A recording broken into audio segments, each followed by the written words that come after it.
This is kind of unique, isn't it? I used to think the same when I was going to Tony's or anyone else's non-duality meeting, for that matter.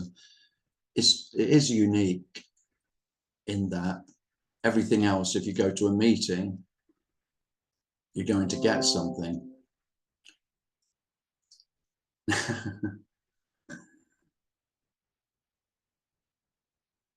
But I mean, there's some of you here still think you might get nothing, I guess. No matter how many times you've heard that you won't get nothing.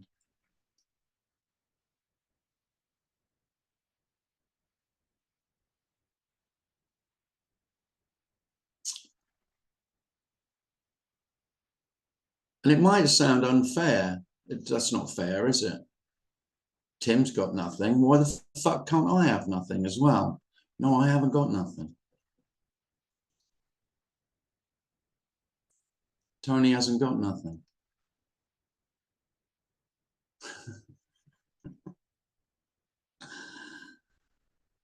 Brilliantly, every human being hasn't got nothing.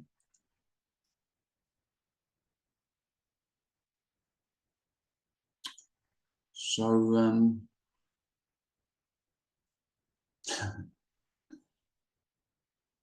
saying there's nothing to get, I've been criticized for that, because it sounds like you could get, there's nothing to get. But there isn't nothing to get. There's nothing.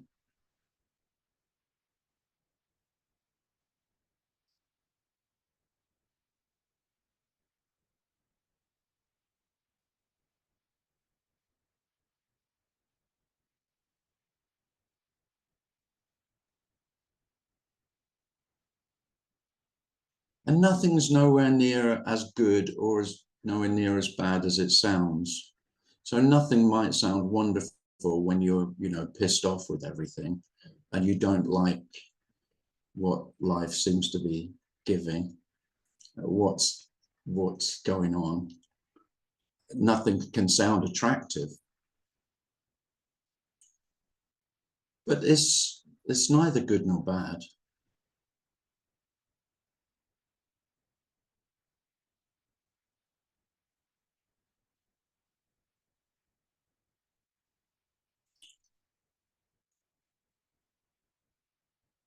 I quite often say that this is a loss, but it's not really a loss. There is nothing to lose.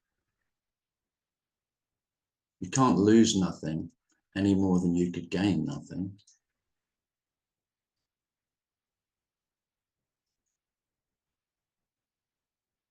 I guess that's the attraction, nothing to lose.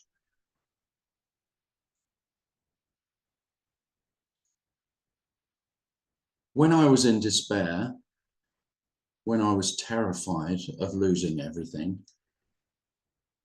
nothing did seem attractive.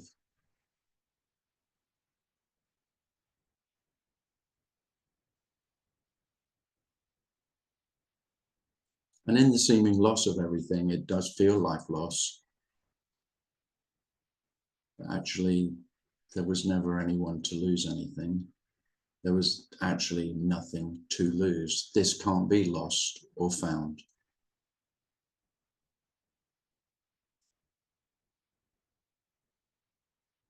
There is only everything.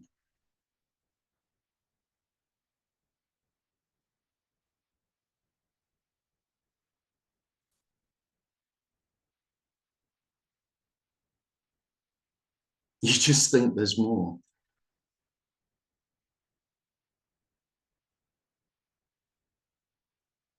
There's never any more. There's never more or less.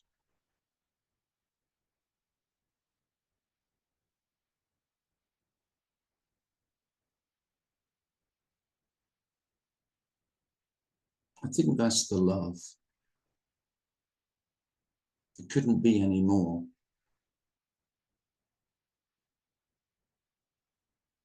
There will never be more life.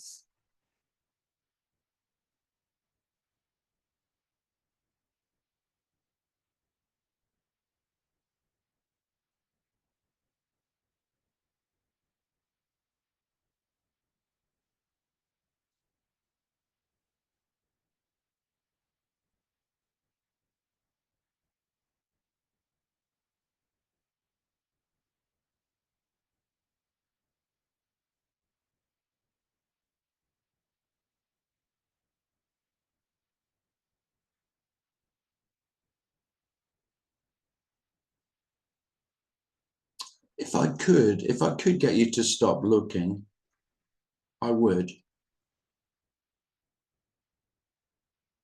But you are the looking. You're the one who has a sense of existence and so can become. But this doesn't become. All becoming is just storytelling.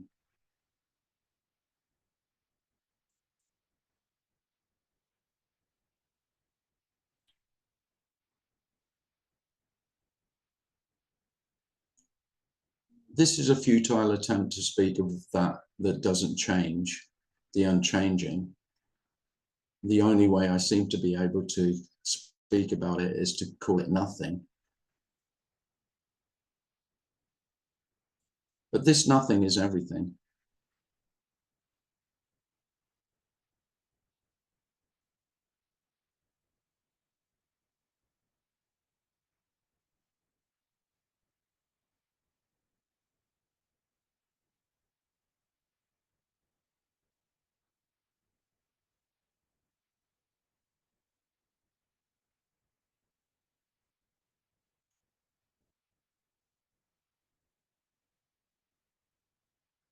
I didn't find it.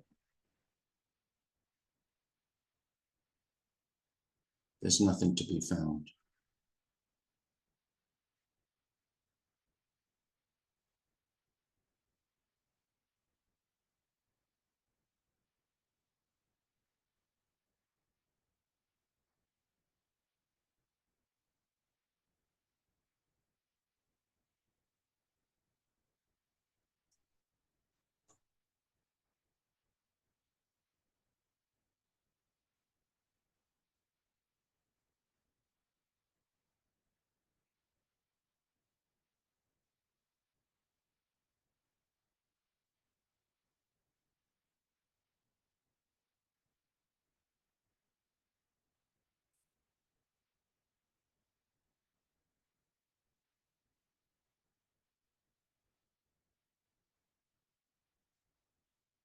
It's lovely to see so many of you here.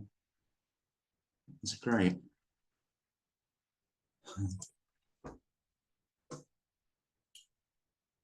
While I think of it, I'll just say I won't have a Zoom next week because I'm going to the States at the weekend. But I might have one the following week. I'll still be in the USA, but I'll advertise it and I'll email everyone if you're on the list about that next week. So I'll have a week off, but then hopefully I'll I'll do one from the States.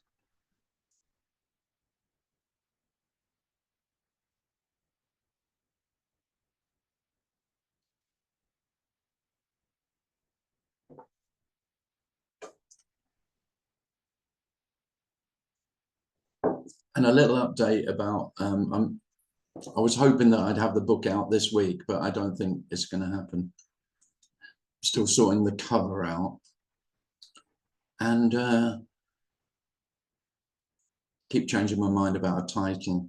Not that it matters at all, but it's funny putting a title to a book.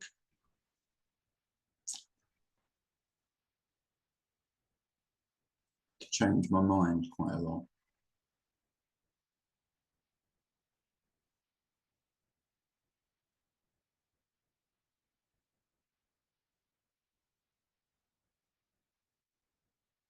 Another non-duality book.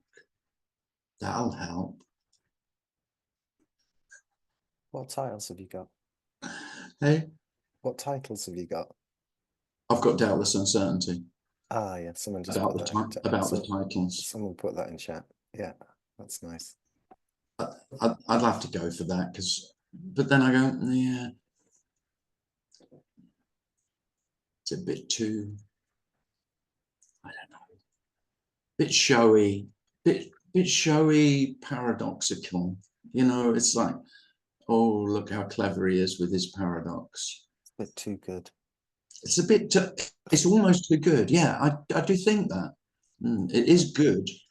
Is it too good? It doesn't matter a shit.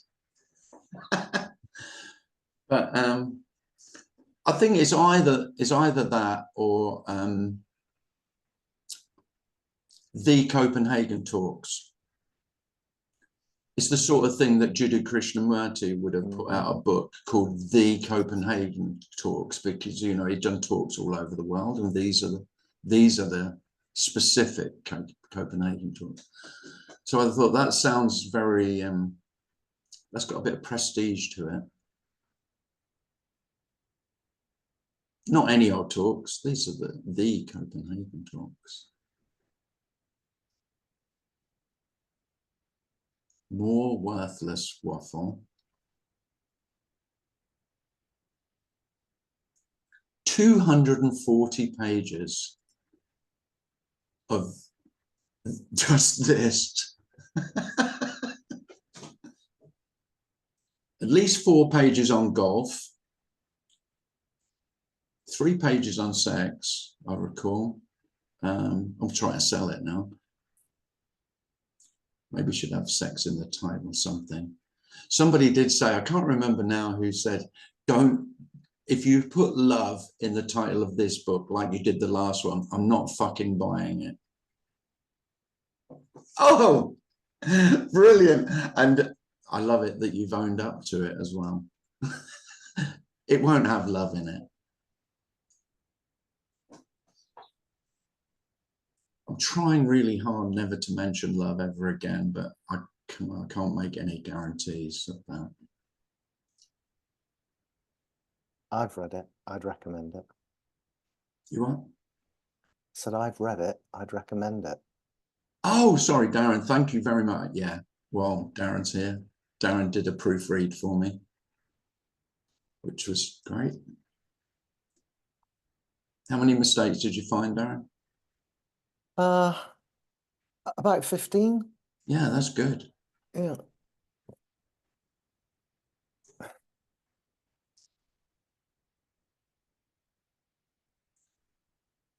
I couldn't spell netty, could I? No, it's no. No. It's N-E-T-I. Pretty shit. Not N-E-T-T-I-E. My Sanskrit isn't very good. Yeah.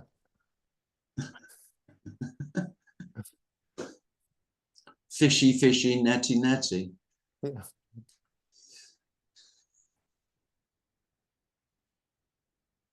Well, if you've got any questions, or you want me to wax lyrical about anything specific, then feel free to do that.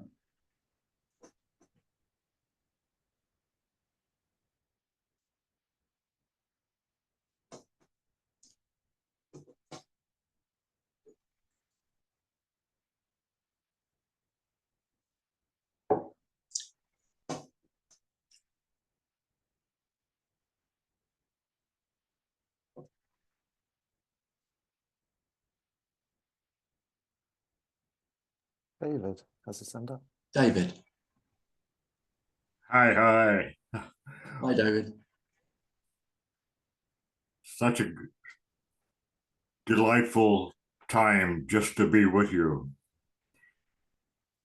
I've seen that this message is not an alternative to any other message. It's just this. There are no teachers of nothing. There's only nothing.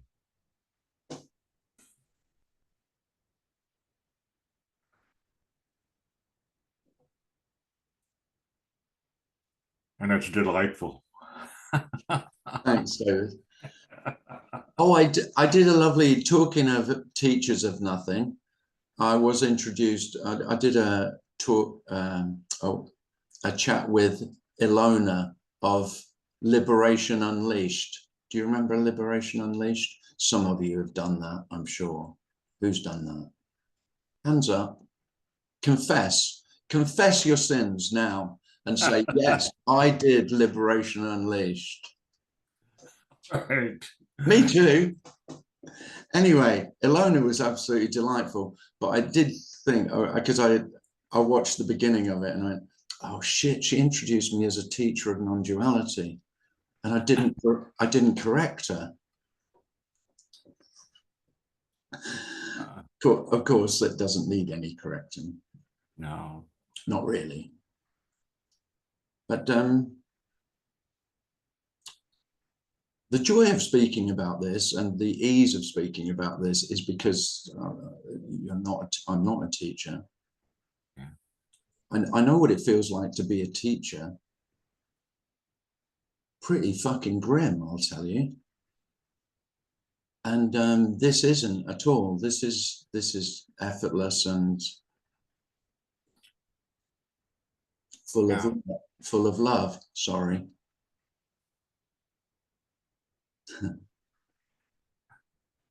Teachers are beautiful and essential, and yet this cannot be taught. No. No. You can teach math, you can teach violin, you can teach golf. Yeah. This cannot be taught. No. No, I'm a pretty good soccer coach. Great. Not a bad tennis coach. Beautiful. Very poor religious education teacher. Quite dreadful.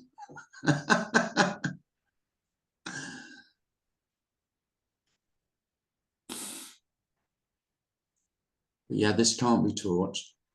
It just happens. The thing about it, David, it doesn't even, the thing about it just happens. I don't know. It's only happening in the story. It was there all the time. There's no, because of course this doesn't, there is only this that seems to happen, but this also isn't happening. Yeah. And so I love that, because of course, if this is both happening and not happening, Yeah. well, I mean, you're not going to find that, are you? Yeah. I spent a long time listening to speakers and reading books that said to me, there is only what's happening. Yeah. And all I did was try to find this. That was the seeking, really. So before, you could say, before I was seeking that, and that appeared in lots of different forms. Yeah. Something that I could find. But then I heard that there was only this. There wasn't that. All of that is this. So I sought this. Yeah. And of course, the one who is seeking this is the crux. The one who is seeking this is this. Yeah. And so cannot find this. This cannot find this. There is only this. This will not find this. Yeah. You have to be that in order to find anything. Yeah. Yep. And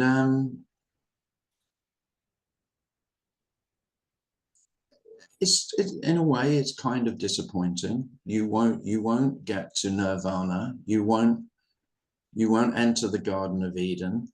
You won't return home. You won't get to heaven.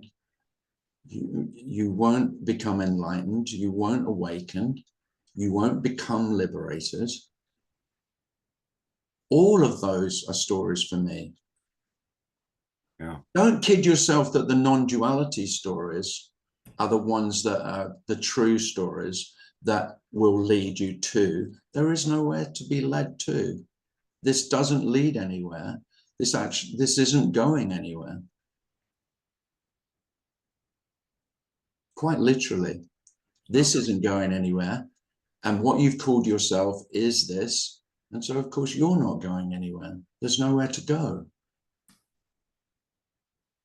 Don't pretend doesn't have an element of disappointment for the one who always wanted to escape to something better, to something superior, to something more loving, something more whole, more complete. There is nothing more in any way, however you might imagine.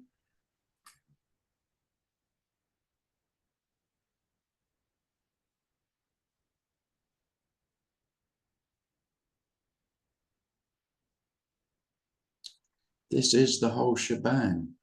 Yeah. But then, of course, there can't really be a this without a that. So there isn't really a this, right? Oh, no. No. I've got to use some word. Yeah, yeah. What do you want me to say? This is a pie. I mean, I've stuck with this for a few years. If someone comes up with a better phrase, a better word, I'm quite happy to use that.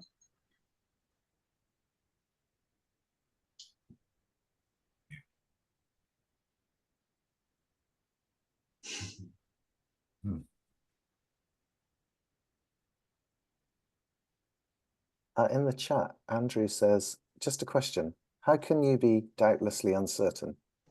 How do you know that won't change? Of course I don't know that. No one knows that. Well, everything changes, so of course it will change. Yeah.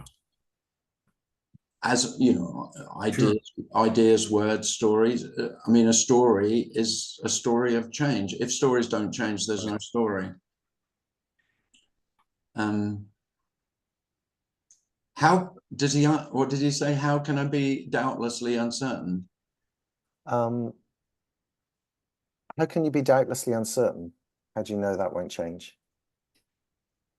Oh, I don't know. This has to be discovered continuously. Yeah, you could say that. And you can't keep it. Which is the same as saying you'll never discover it. I mean, I can't emphasize enough. There is nothing to discover. Right. I mean, whatever you've imagined, you may discover. It's all bullshit. Right. 100%. Absolutely. Without any exception, whatever you've fantasized, the human beings that you've listened to or you've read, whatever condition that you've imagined that they've come to, it's nonsense. No one comes to a condition. Yeah. There are the seeming conditions, and all of those conditions are none are better than others. No one's ever got this. One thing I do think that feels like love, sorry again, is that it's totally unconditional. One thing that feels very doubtless is that no one's ever, that there have never been enlightened beings. Don't you think that sounds like love? Yeah.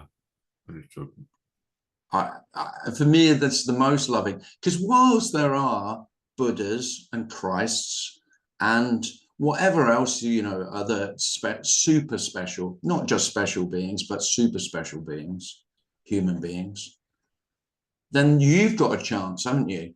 And I just want to tell you, you fucking haven't. You've got no chance. That's the love. If I was giving you the chance of liberation, enlightenment, or awakening, there's no love in that at all. Because all you would be fantasizing would be, oh, then I could look pityingly at all the poor souls. Look at the wretches who are still groveling in the mud, in the mire of self. Well, there aren't any. There aren't any of those.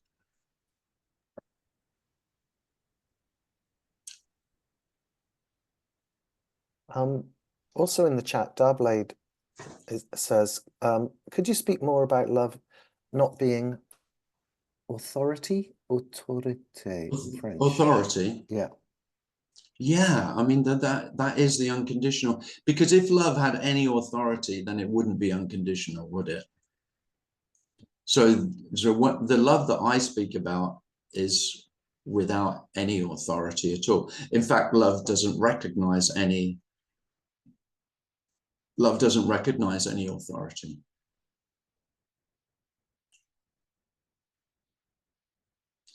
And really by that I mean, if all human beings are equally empty, just wonderful empty aliveness being human, there you go, I've said some other words other than this, then of course that really is so, the equality in that, there are no human beings higher or lower than any others. And the problem with spirituality, which I always felt, was that it was always hierarchical. It was always about becoming like a master, becoming a superior being, like the superior beings that you've been listening to. I can't emphasize enough, I am not a superior being. I'm fucking wonderful, but not superior, just like you.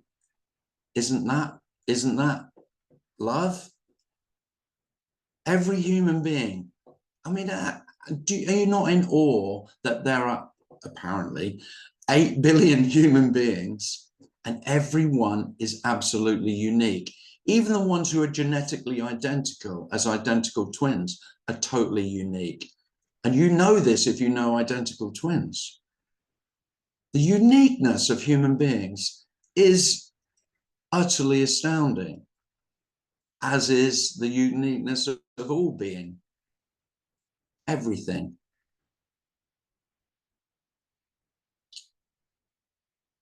But while there is the sense of authority and hierarchy, then that does seem to have the illusion of masking this unconditional nature of life.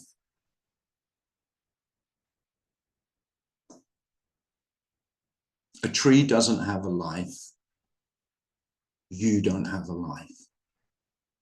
Just life. A rock doesn't have a life. A rock is just as alive as you are, though. I mean, for me, that's wonder of wonders.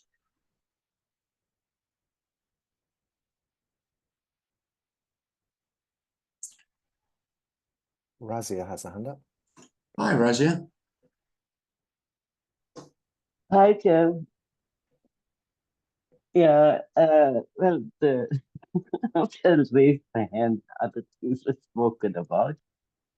But yeah, when we talk about liberation, then we're looking at that everything is liberation already. You know? There's nothing that to get liberated as such. But there is the story of seeking, and the seeker doesn't know that he is liberated. There is the seeming happening, like where you feel that everything out there is a happening to a you. And obviously, when you're looking at it happening to an individual, then there is this question of authority.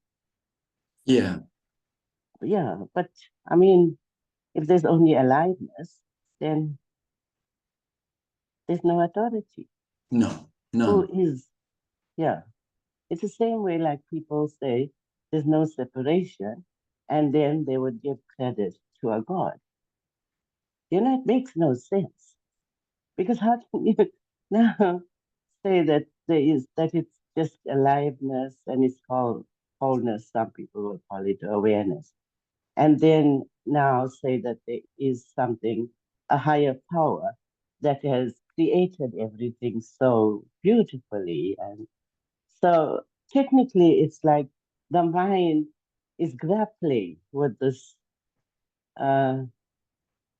idea. Like although you know that there is no separation, but still it grapples with that. So it looks at there is a God, there is an authority, there's someone better, you know? Yeah. And yet, I mean, how could they be? Because the individual just doesn't exist as such. For there to be individuals that are better than or whatever, you know?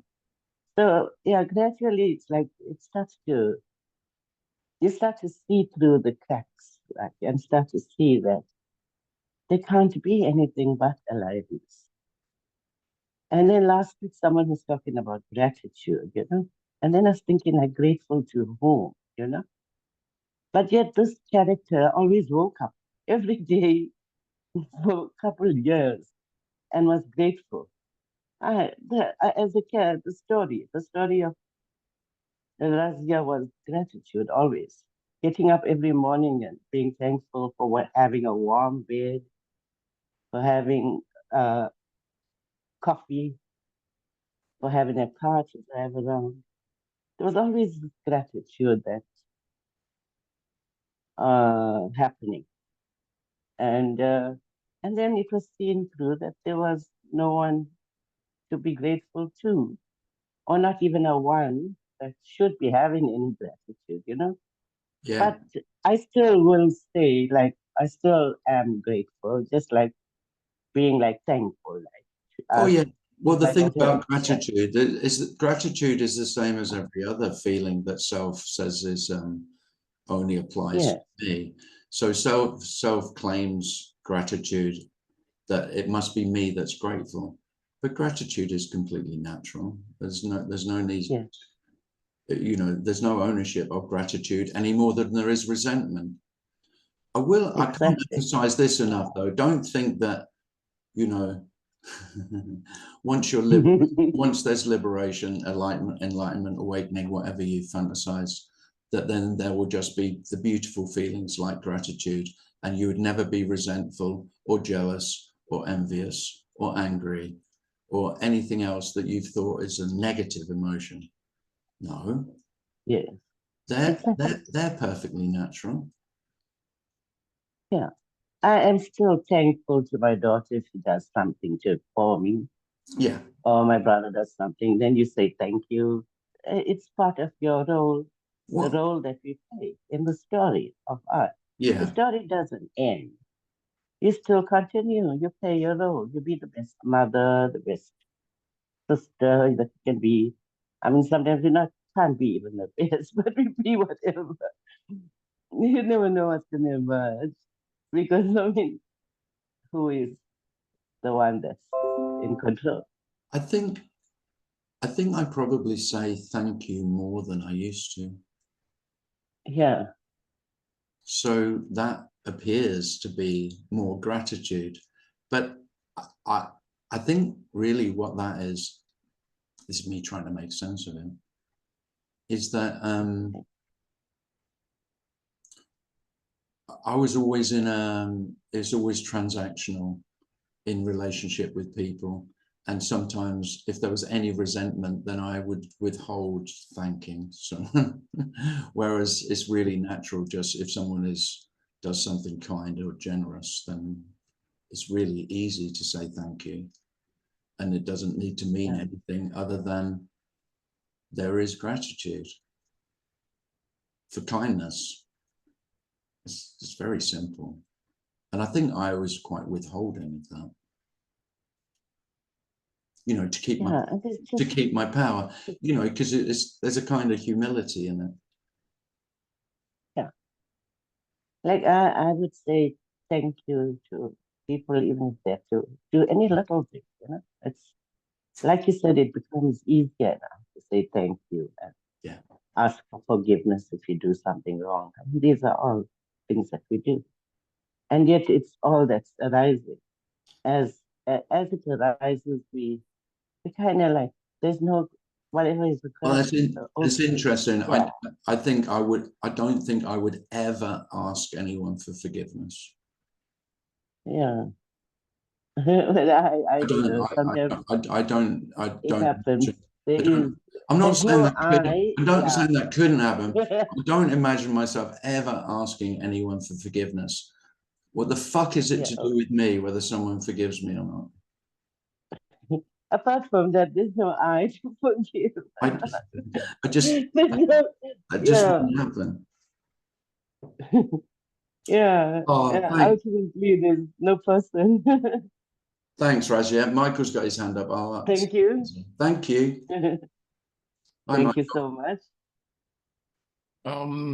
Yeah, when you were mentioning being introduced as a teacher of non-duality, Yeah. etc., it just reminded me of last week we were talking about Gangaji and Papaji. And years ago I saw a documentary about Papaji, and the filmmaker said, "Oh, we want to make a documentary about your teachings." And he said, "Oh, good. I've always wondered what my teachings were. Now I can watch your documentary and find out." And then at another point, he was asked to summarize his teachings, and he went, "No student, no teacher, no teachings." That always that It's pretty good. yeah. Just Not one. bad. Not bad, Papaji. Not bad. No student. No, there is.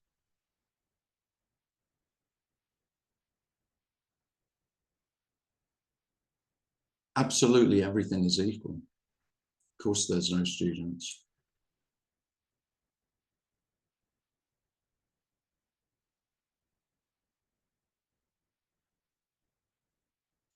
There would have to be something to learn in order to have teachers and students.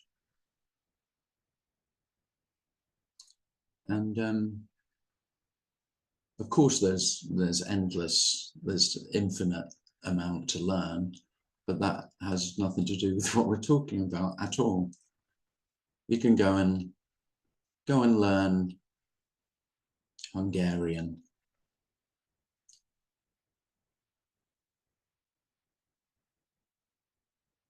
Or car mechanics.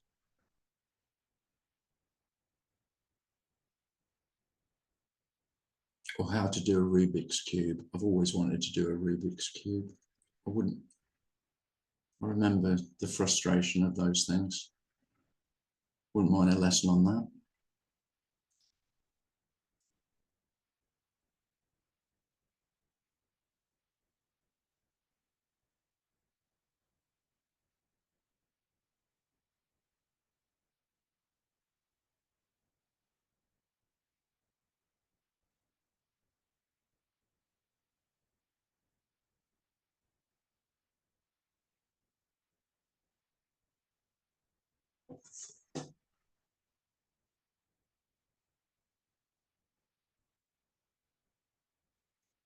Phyllis has a hand up.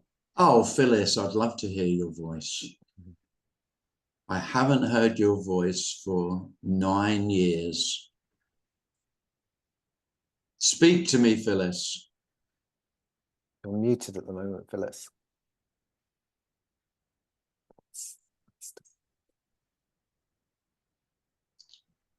And hand me the dish towel. Yeah. We've got a lot of pots to clean. Yeah, we better get cracking. It's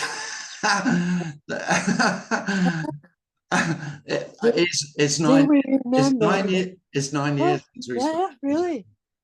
And you can remember the leaves of September. And we're just floating around.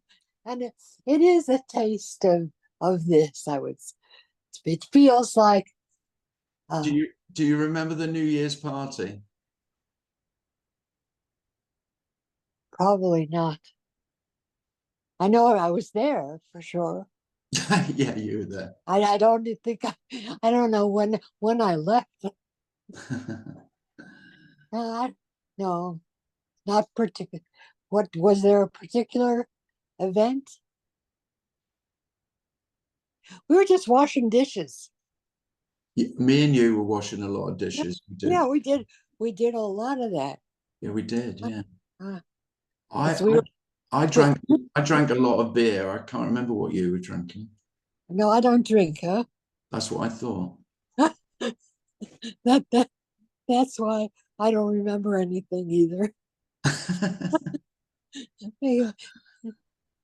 So for everyone else, I spent a New Year's Eve weekend 9 years ago with Phyllis at Lisa Cairns' retreat in Belgium. And yeah, we've not spoken since then.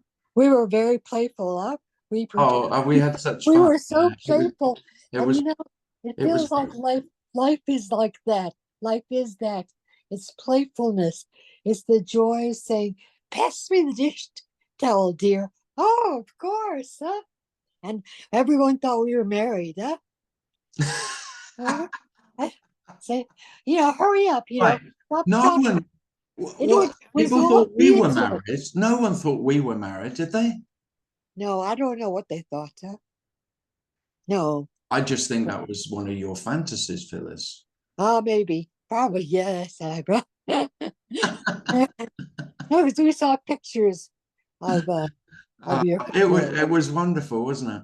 Oh, divine, huh? Yeah, it was. It feels like when I say nothing changes, but everything changes.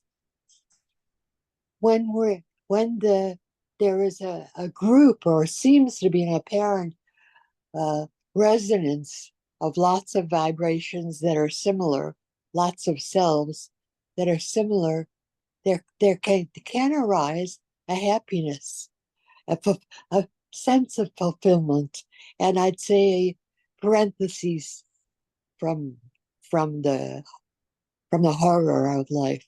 Yeah. We get to have a break once in a while. True. Yeah. I wanted to say something else, but I can't remember. Oh, when do you say thank you a lot? That's like that.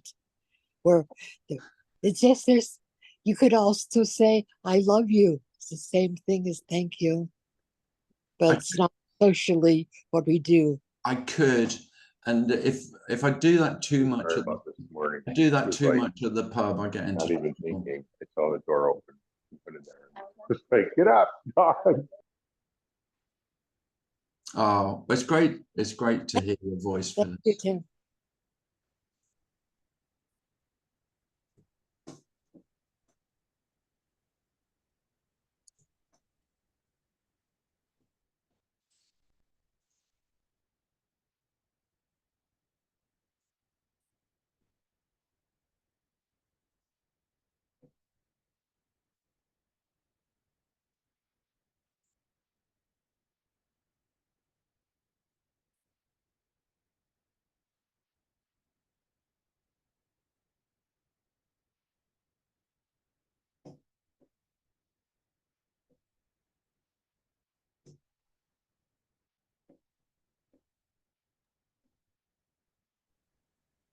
Tim, do you have any sense that this emptiness that everyone talks about, or is it not just me who talks about that? No, it's not just you. Oh shit. It's a tricky question because it's that, but is the same, do you feel it's the same emptiness? Obviously it's not a thing to be the same, but do I think there are different kinds of emptiness, different grades? Yeah, it's because I was chatting to somebody. I was chatting to somebody the other day who you know what, that. really empty has to be just quite empty. Yeah, because I was chatting to somebody the other day who said something about, of course, everybody's perspective is different, so your version of emptiness is going to be a different version of. But I don't get any sense of that. I get a real sense that whatever everyone is talking about is the same emptiness, whatever that is. Yeah.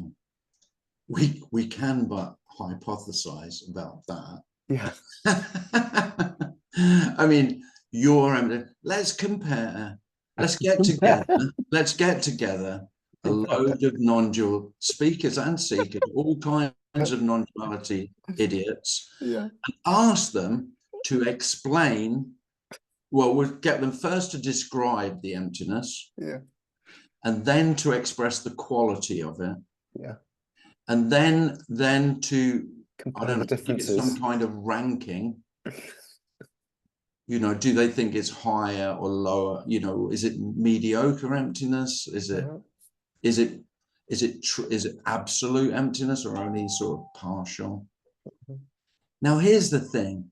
Emptiness is fucking empty. So there is no point in discussing emptiness with anyone. That's the wonder. It's the end of discussions. If anyone wants to discuss emptiness with you, tell them to shut the fuck up. Because it's empty. So there's nothing to be said. Whatever you say about emptiness is false. Because you'd be talking about something, qualities. Exactly, yeah, that's what I was about to say. It's not, it's empty. So what we mean is empty of all qualities. Yeah, which is Empty why of it all feels description. which is why it feels to me that it can only ever be the same, whatever Yeah, it is. in that sense, I would agree. Yeah. But then just at a relative level, for me to know what your sense of emptiness is, forget it. Yeah. You're never going to know what Romana felt as emptiness, or Tony, or anyone else. Here's the thing, you're not going to know it either. No, I don't. If you tell me, Darren, that you could describe emptiness to me, I will mock you. Well, I could, terribly. but it wouldn't be. It would just be a load of words strung together. I know. Like just probably all the usual ones. The usual suspect. Well, you're going to drag out the usual suspect. How limited are we to talk about absolute zero? I mean, well, there's one. But of course, absolute zero is absolutely everything. So there we go. Well, there's no mileage in it. Do you want me to guess whether yours is the same as mine? Do you want me to? I will. No, I don't want. Well, make me. What happened? I just accidentally got caught up in a conversation, and then I was halfway don't through it, do and that. I didn't want to carry it on anymore because I wasn't interested. Oh, there's nothing to be gained in those discussions.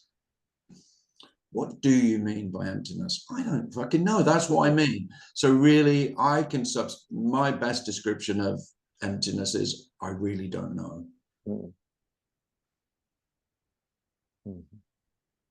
I know things. I don't know nothing. You'll never know nothing. What the fuck would you know of nothing? Nothing. There we go. That's the end of it. And so the discussion comes to an abrupt conclusion. Yeah, it's beautiful.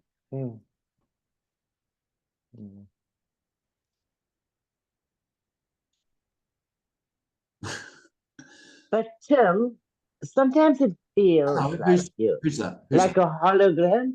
Don't you feel like that?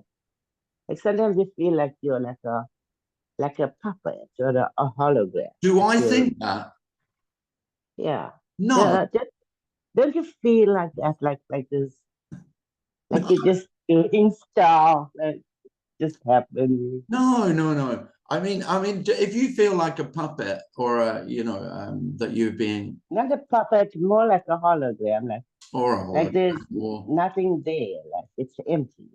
No, whatever. Well, here's the great paradox: the more undeniable, doubtless, the emptiness is, the more real everything is. Now, you try and make him fucking sense of that. So the body. So this body called Tim doesn't feel less real than it used to in a very real way. It feels more real. Like you feel yourself. Not like a hologram at all. The table feels more real for being empty. But I mean there is something that makes you feel different. But no, I don't feel I think there can be a sense of, you know, you're being done.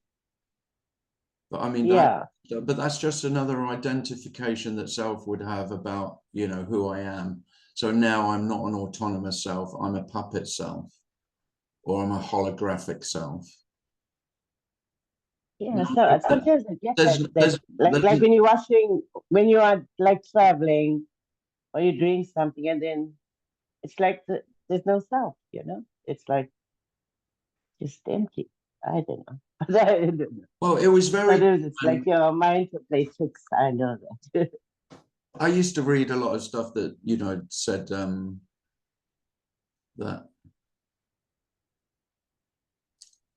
I can't remember now.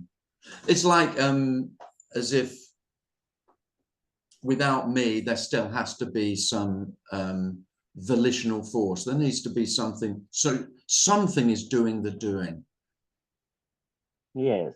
Well, there's no sense that anything's doing me or otherwise, you know. So you know, I read things like there's only life's doing life is lifing. No, you don't make life into the thing. Life isn't a thing. There's not a thing called life. There is just aliveness. And this aliveness is not separate from death. I don't know that death is ever present, but I don't doubt it.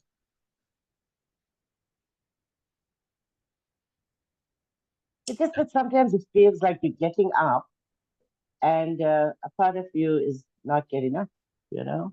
It's like kind of like strange, but you know? I don't know, maybe it's just the feeling. Thanks. Sorry. Just a feeling. Thanks, Rosie. Yeah.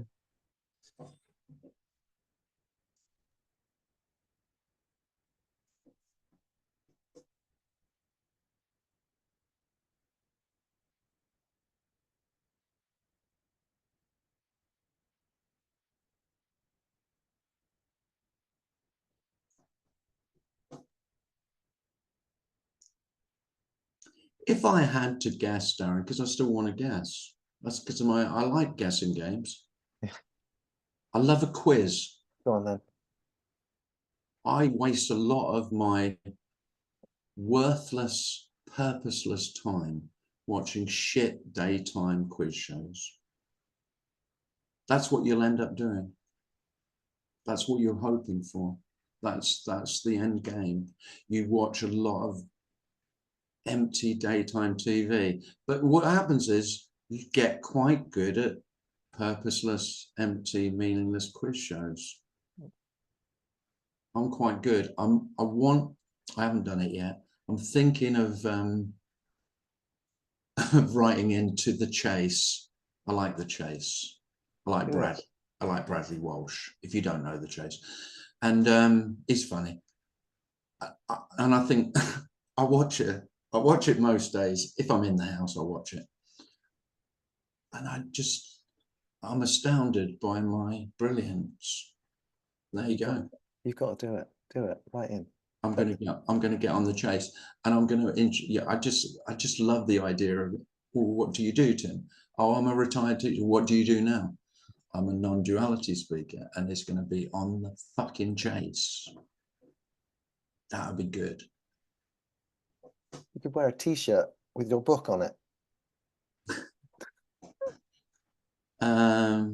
Longest serving British Prime Minister, it'll be Margaret Thatcher. Any other questions?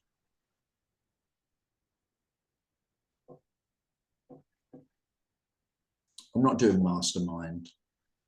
I could do Mastermind and have my specialist subject Tony Parsons. I did think that as well. Really funny. Would that be funny? Yeah. Because number one, I go, and the thing is, then I'd get all questions about the you know, the novelist Tony Parsons. Oh yeah. Because if you Google Tony Parsons, then the novelist comes up every time.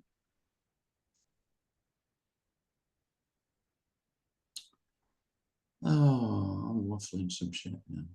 Look, your starter question will be, what did Tony Parsons say this was?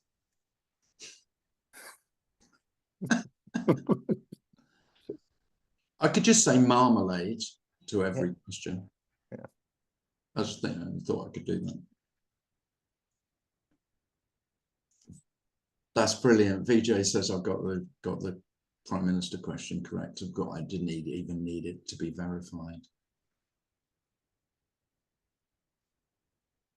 Has anybody got anything else they'd like to say or ask?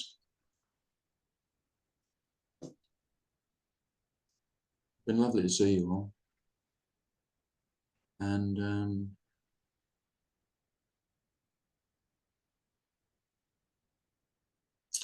if you're watching and you're not on the email list and you'd like an email invitation to Zoom meetings, then please email me at clisstim@gmail.com. And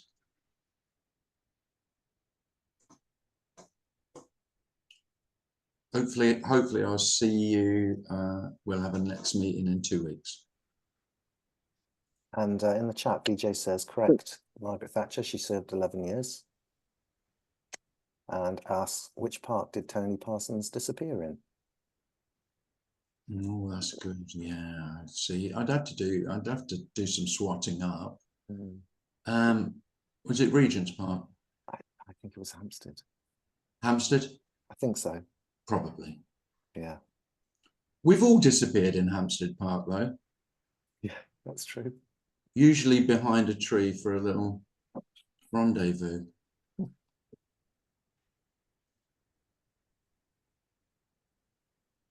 Well, lovely to see you all. Thanks for coming. Take care, everyone. Thanks, Daz. Thanks, Tim. Thank you. Thank you. Thanks, everyone.